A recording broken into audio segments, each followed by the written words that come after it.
Hello, আসসালামু আলাইকুম guys. দেখতে পাচ্ছেন আমার পাশে একটা বাচ্চা। এখন প্রশ্ন করব যে এর বাসা কোন জায়গায়? এর সবকিছু ডিটেইল নেব। আমি এসে আজকে দেখতেছি আমাদের স্ট্যান্ডে ঘুরতেছে। বাসা কোন জায়গায়? বাতাসে চাপাই। চাপাই? আহ, তুমি এখানে কেন? তুমি একটু টুকু বাচ্চা, তুমি চাপাই থেকে এখন দেখতেছি আব্দুলপুর ঘুরতে চাও। আমার বাবা মা টাকা দিছে। বাবা মা খেলা দিছে?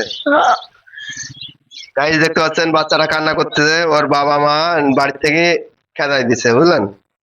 বাপ মা কোনোদিন বাড়ি থেকে বের করে দেয় কেউ? কাকু কও। না, আমার বাবা মা অনেক খারাপ। তোমার আম্মু আব্বু খুব খারাপ না? হ্যাঁ, বলতেছে যে আমার আব্বা মা খুব খারাপ। বাবা মা খারাপ হয় না, বাড়ি ফিরে যাও, তোমার ভালো হবে। বেরিয়ে আমার মার ওষুধ মা। মারবি? ওষুধ মা।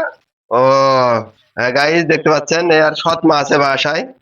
সৎ মায়ের অত্যাচারে চলে আইছে আব্দুলপুর।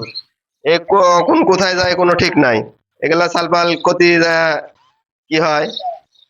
আপনারা একটু বেশি বেশি শেয়ার করেন যেন ওর বাপ মা ফিরে লিয়ে যেতে পারে। ঠিক আছে এই ভিডিওটা। খাওয়া দাওয়া করছো? না, এখন পর্যন্ত খাওয়া দাওয়া করেননি? ইয়া খাও যাও, সিঙ্গারা খাও, আমি তোমাকে ইয়া দিচ্ছি। ভাইয়া। পরোটা খাবে? আচ্ছা আচ্ছা ঠিক আছে। দেখতে পাচ্ছেন বাচ্চাটা পরোটা খেতে যাচ্ছে, আমি খাওয়াবো ইনশাল্লাহ। সবাই একটু বাচ্চাটার লাগি ইয়া করেন, সবাই একটু বেশি বেশি শেয়ার করেন। দাও।